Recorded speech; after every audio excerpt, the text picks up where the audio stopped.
Assalamualaikum warahmatullahi wabarakatuh. Let me introduce myself. My name is Tiara Putri Amrina with NPM 2241134 from Management 22A. Here I will present material about intensive rewards and complementary compensation. Compensation function 1. Attracting qualified applicants. 2. Retain competent employees. 3. Serves as incentive to motivate employees to put forth their best. 4. Minimizing the cost of compensation. Compensation administration. Primary purpose of COMP admin is to assure management a sound COMP system and employ an equitable administration programs. Objective: equitable payment in proportion to relative work, consistency of payment between comparable occupations, adjustment of payment in relation to change in labor market, recognition of individual capacity and proficiency, procedure to solve compensation problem rationally.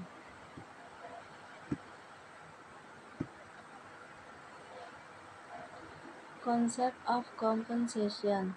Compensation emphasizes a 5 days pay for 5 days work. Generally, time is the basis of payment. It is paid hourly, weekly, or monthly. If the employee works more than stipulated time, he gets overtime.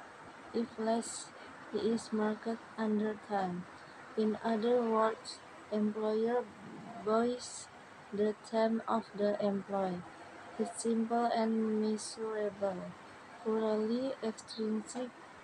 It contains all forms of financial incomes and tangible benefits and services that an employee receives as a part of the employment relationship. Types 1. Direct compensation, which are directly related to work outcomes: salary, bonus, overtime allowance, shift allowance, profit sharing, commission. 2. Indirect compensation, wage, supplements, or fringe benefit like pension, PF, medical or healthy insurance, sick leave.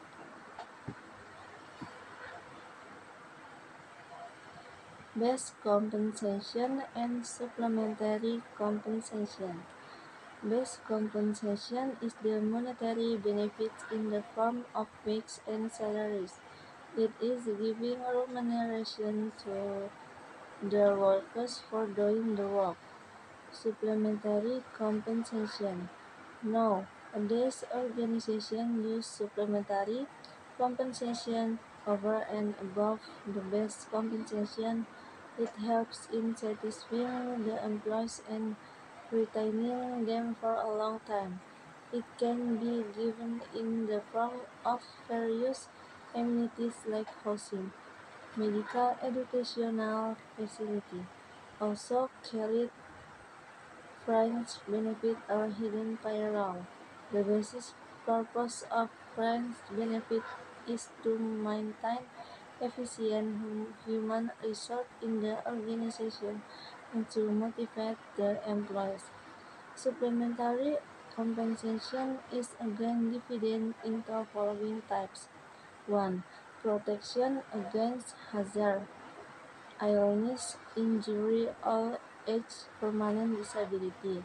2. Service to employees, housing, low-cost loan, food, medical allowance, daycare center for children, educational facilities to the employees for their service. 3. Payment for time not worked, paid vacation, sick leave, holidays, lunch period. 4. Legal payments, layoff compensation, all age benefit. Characteristic of friends benefit. 1.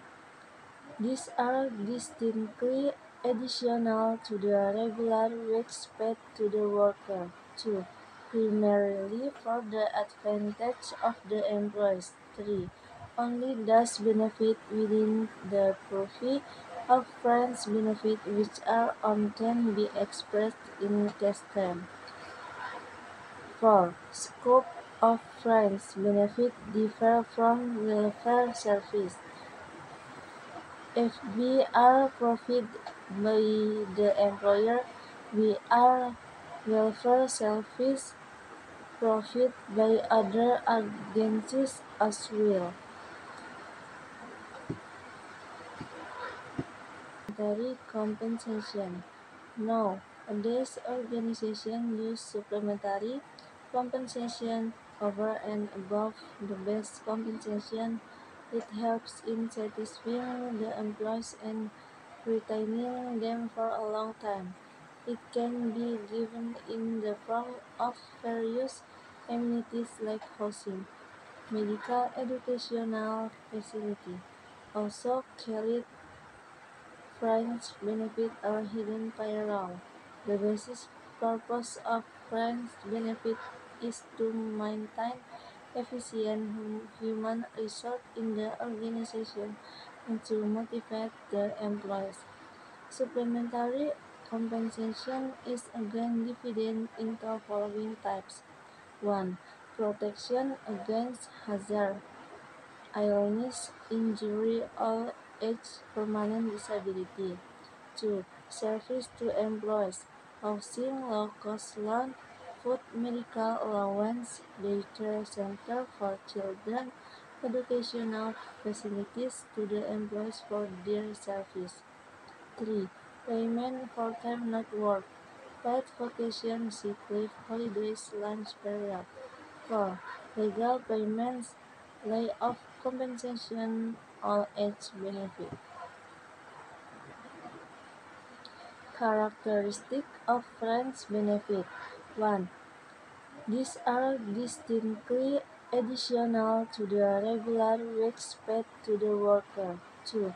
Primarily for the advantage of the employees. 3. Only does benefit within the purview of Friends benefit which are often be expressed in cash terms.